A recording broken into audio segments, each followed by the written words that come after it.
Salut à tous, alors aujourd'hui on va parler de BMW et autant qu'il y a des choses qui sont très intéressantes donc chez BMW notamment en électrique avec le iX1, la i4, il y a des positionnements qui sont intéressants, la iX3 et surtout en leasing je trouve qu'ils sont vraiment très intéressants donc ça permet en tout cas de lisser la somme. Je trouve qu'aussi en leasing ils sont a priori au niveau des restitutions, si quelqu'un a une BM et qui veut qu'on puisse en parler ou quoi que ce soit, ça sera en tout cas un véritable plaisir. En fait, ça permet d'apporter son expérience et de dire un petit peu son avis, ce qu'on en pense.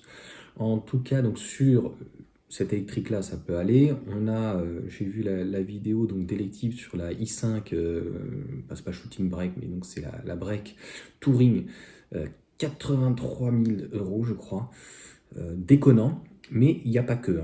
Donc au niveau des thermiques, c'est aussi complètement déconnant. Et il faut bien comprendre quand même que BM à la base, il n'y avait rien en dessous de la série 1, si on veut refaire un petit peu d'histoire. Et BMW, on va dire, s'est construit sur des 6 cylindres en ligne et des propulsions. Donc la série 1, au départ, qui était donc un dérivé du châssis de la série 3, a repris donc ces choses-là. Il y avait aussi donc les 4 cylindres qui étaient intéressants au départ, atmosphériques et en essence et donc en diesel, ce 20D, même les 125D qui étaient quand même très intéressants, même le 118D. Et là, on sent bien que plus rien ne va. Enfin, dis-le moi, en termes de style, je trouve que c'est assez discutable. À l'avant, je l'ai vu, on a l'impression que c'est Zeekr, tu vois, c'est une Zeekr. L'identité de BM n'y est plus trop. C'est un peu austère, mais pas trop. Donc, je te mettrai les informations en tout cas à côté. Et j'ai dû aller voir d'autres informations parce que je trouvais que au niveau de l'Argus de mémoire, ce que Hugues m'avait envoyé, c'était pas assez précis. Et donc, pour te faire un résumé, donc au sacrilège, enfin, le BMiste, je pense qu'il doit être en PLS. C'est-à-dire que cette série 1, c'est comme une Mini ou la série 2, le monospace, puisque maintenant, ce n'est plus une propulsion, mais c'est une traction. Et le plaisir de conduire entre une traction et une propulsion, c'est plus du tout la même chose. Et pareil donc sur le moteur, avant c'était des 6 cylindres, même sur les Z4, il y avait des 2,5 litres, des 2,2 litres, etc. Là, on est donc même plus sur les 4 cylindres, on est sur les 3 cylindres. Donc 3 cylindres aussi en ligne, 1,5 litre. Donc c'est la méthode, une fois que BMW a quitté son partenariat avec PSA donc sur le THP, parce que c'était les mêmes moteurs ou quoi que ce soit, c'était une condition notamment d'avoir une chaîne. Avec ses avantages et ses inconvénients, moi je suis finalement, avec le recul, contre la chaîne. Je préfère une courroie. Les bonnes courroies, par exemple des HDI qui faisaient à peu près 8-10 ans et 180 000 km, c'est plutôt pas mal. Ça a un gros avantage au final, la courroie, quand elle est de très très bonne qualité, pas le PureTech malheureusement, c'est que ça fait beaucoup moins de bruit, c'est beaucoup moins bruyant. Tu les entends avec le temps, les chaînes, et puis elles sont obligées, il y a un tendeur et tout. Bref, voilà, je n'ai pas envie de rentrer dans des aspects techniques, mais je trouve que avec le recul, une bonne courroie, c'est mieux que même une bonne chaîne. Donc, 1,5 litre, 3 cylindres, en ligne, 170 chevaux, super, c'est génial, on s'en fout. Donc, qu'est-ce qui reste en fait à BM? Qu'est-ce qui reste à cette hélice? Qu'est-ce qui reste en fait de l'après-guerre, donc qui a fait de cette marque, voilà, le logo blanc et bleu, les couleurs de la Bavière, etc. C'est triste. Alors après, à la fin, il y a une petite réjouissance sur la 135i qui pour le coup reste un 6 cylindres. Les autres non plus puisque une est en 4 cylindres, donc la classe A en AMG. Et puis de l'autre côté, le 5 cylindres, donc de mémoire le 2 litres 5, donc TFSI, qui font tous à peu près les mêmes chevaux à 330, 333, 340, 360. Donc, et la moins chère au final, je crois que c'est 57 000, là où les autres font 60 000.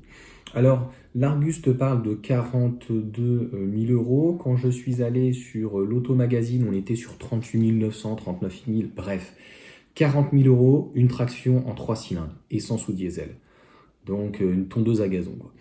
Donc franchement, ça fait pas rêver. Il va y avoir des 116i peut-être qui vont abaisser la facture, mais ça reste la même structure, donc ça fera pas des miracles. Ils vont peut-être enlever un intérieur et faire quelque chose d'un petit peu plus dépouillé. Bon, ça fait plus de 30 000 euros, 35 000 euros. J'ai envie de te dire, autant prendre une 308, tu vois. Qu'est-ce que aujourd'hui BM, mis à part l'image de marque qui leur reste, qu'est-ce qu'ils apportent en fait de plus en termes de châssis? Rien. Je pense que le groupe PSA, enfin Peugeot et puis Stellantis maintenant, en termes de châssis, fait tout aussi bien qu'une BMW en traction. Et voilà, un 1,5 litre 3 cylindres, aujourd'hui on arrive à trouver bien mieux au niveau des concurrents, voilà, hybridés. Bon, c'est vraiment pas la panacée, on sent bien que c'est la fin pour tout le monde et que, un peu à l'agonie, j'ai l'impression, tu vois, qu'ils attendent que ça soit finalement l'Union européenne qui leur souffle le coup près, qui leur dit allez, stop, arrêtez vos conneries, ça suffit. Voilà, parce que ils n'ont pas essayé de trouver ou à faire l'effort. Je te donne un exemple aussi, un autre constructeur allemand aussi, Porsche, où concrètement, ça fait des années, ils sont allés piocher dans le groupe VAG donc pour du diesel, alors qu'une 911, une Boxster, ça aurait peut-être été intéressant de la proposer en hybride. Et puis, il fallait alléger les voitures. On a vu que le poids n'arrêtait pas sans cesse d'augmenter, sous prétexte de la sécurité. Je dis bien sous prétexte. Donc il y a des choses, oui, c'est bien, mais il y a aussi de plus en plus de techno. Voilà, à un moment donné, tu es dans un roadster. Est-ce que, pourquoi pas des sièges chauffants? Pourquoi pas? C'est très agréable. Hein. En ayant eu plusieurs, c'est vrai que les sièges électriques, c'est sympa.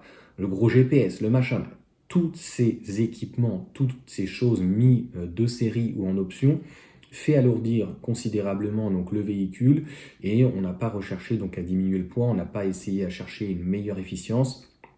Et on ne s'est pas trop pris la tête, en fait, on a pioché dans les autres constructeurs, on a fait des collaborations, et puis voilà. C'est quand même fou de se dire, alors il a été mis un petit peu de côté par le groupe Renault, je ne sais pas s'il est encore, il va être encore un peu chez Mercedes, mais à choisir, je préfère un 1,3 litre, tu vois, ça me vient, le 1,3 litre 170 chevaux, qui est un 4 cylindres de chez Mercedes, enfin, même s'ils disent Renault, c'est quand même un cahier des charges Mercedes, parce que si ça avait été Renault, ils t'auraient mis aussi un 3 cylindres, donc...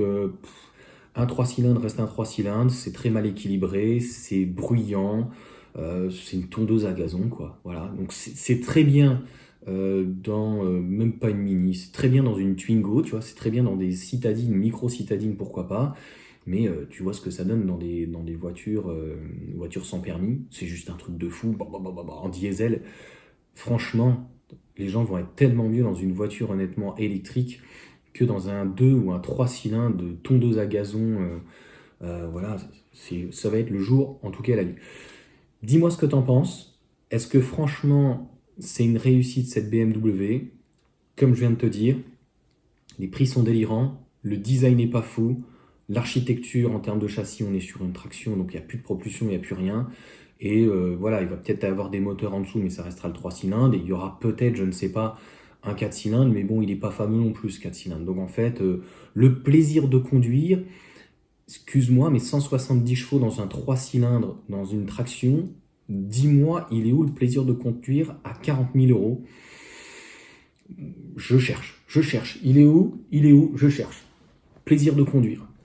Voilà, donc en fait, on va te mettre des packs M, des machins et tout, pour essayer de t'arrondir les angles, à 45 000 euros la série 1.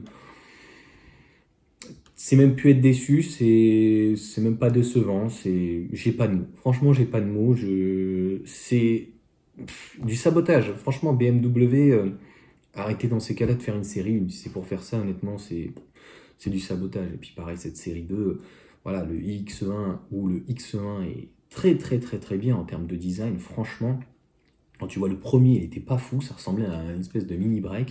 Le deuxième était déjà pas mal du tout, hein, franchement. Et alors là, le troisième, c'est une véritable réussite. Mais sur les berlines, ils font, j'ai l'impression, aucun effort. Hein. Vivement que Mercedes revienne avec une CLA qui a un petit peu de la gueule, tu vois, et qu'on recherche en tout cas à apporter des compacts ou petites berlines qui soient à des prix pas délirants, qui apportent en tout cas quelque chose de novateur. Sur ce, ciao à tous.